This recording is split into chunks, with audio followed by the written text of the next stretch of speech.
What's going on, you guys? So the Washington Commanders might not have a lot of draft picks, but they got some cap space. And yes, I do expect them to go after a little bit of help in free agency, whether it is a T. Higgins. I was going to say a Sam Darnold there, but that would be dumb. I'm a Vikings fan. You got to give me a little bit of hope here. But anyway, the Commanders, not a lot more you can say about them. They fought the good fight, and this team isn't far from competing for a Super Bowl. In fact, I would say that a good offseason, and they're there because yes, it was tough to stop the Eagles and Saquon Barkley, but the Commanders showed everybody that they're there for real. And I think that if they get a couple more stops there in that game and maybe a couple more calls, I think that the Commanders are going to be an absolute unit moving forward. But today we're going to make them a unit in our very first Commanders mock draft, covering a plethora of needs from offensive line to wide receiver. Some even say defensive tackle, which, okay. But anyway, today we're here to cover it in our latest Commanders mock draft. Let's jump right into it. So here we go, bringing us into the 7-round mock draft simulator. Commanders at 29 because they're winners.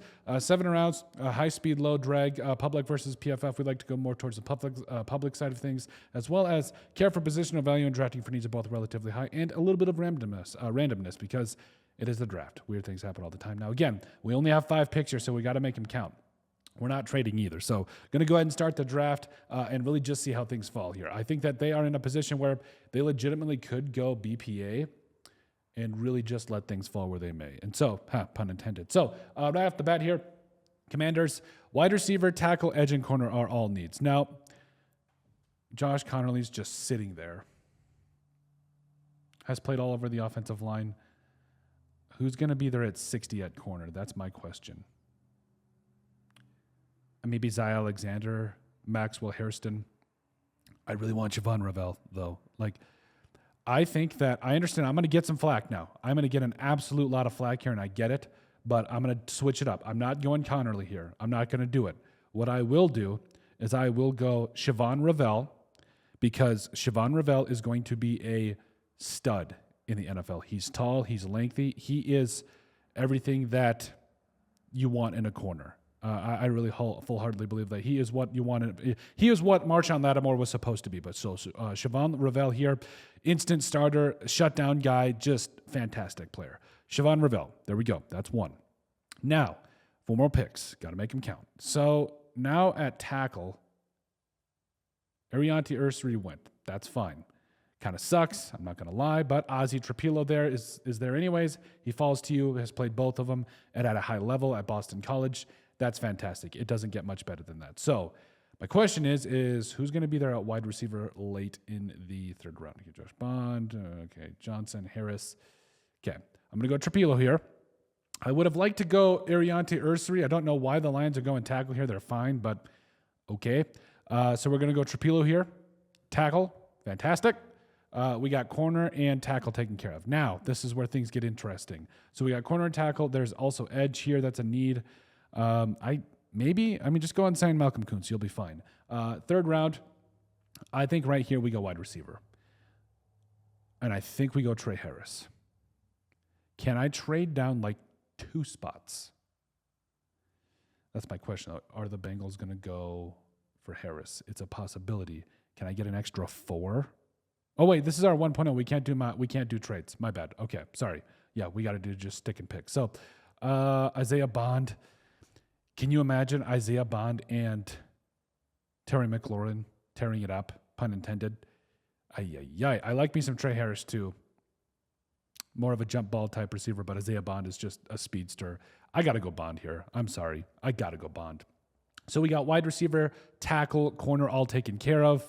And now, honestly, we're at a spot where, I know edge is still quote-unquote a need, but we really could go with BPA here. So Kyle McCord is there. Danny Stutzman, love it. Donald Fortune. Jim Conyers. Riley Mills. I really like me some Riley Mills. All right. So Jack Nelson. So I understand that Jack Nelson is listed as a tackle, but I do think that at some point you're going to want him to play.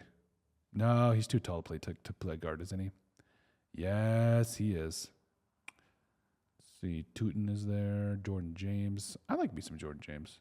15 touchdowns this year, or over 1,200 yards. Running back's not that huge of a need, so it is what it is. Noel Williams. I want Noel Williams really bad. Do I just say screw it and take him? O'Donnell Fortune is a stud too.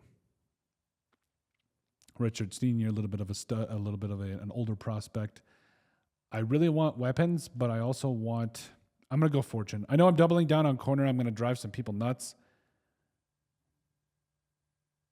The edge players are all gone. Like they're just gone.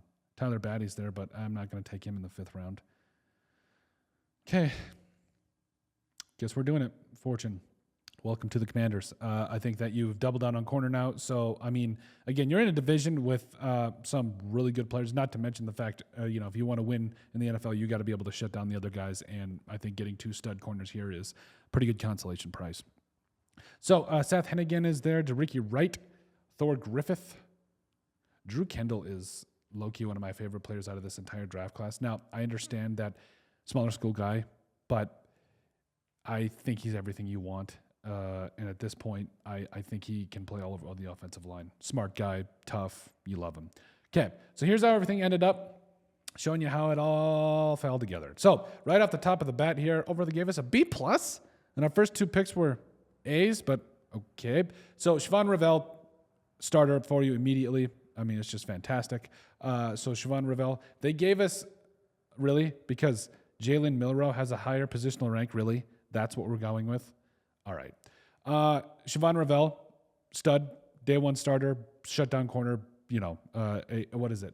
I want to say it's from The Office, and it is Jackhammer, Stonewaller, whatever Dwight says. Anyway, Ozzie Trapilo coming up out of Boston College. We get his teammate a little bit later, but he's an instant starter for you too. These first 3 picks for you are going to be just dynamite. So an Isaiah Bond there, him and Terry McLaurin just tearing it up in this offense. You love it. O'Donnell Fortune, again, taller corner. You need some corner help, and I like what I saw from Sainer still this year, as well as Lattimore, but we need more. We need competition. We need to get dudes in this locker room that are going to compete for every ball. Drew Kendall, again, a little bit of I think he might struggle a little bit at first, but I think Kendall could be at least a very valuable backup for you down the line, and really help you out in that regard. But overall, like we said, the Commanders are going to have a lot of choices. They're going to figure out a lot of things out in free agency. They got a ton of cap space, and I think it's going to be fantastic. But overall, let us know what you guys think. Our very first Washington Commanders mock draft 1.0. Make sure you guys like, comment, and subscribe down below, and we'll see you on the next video.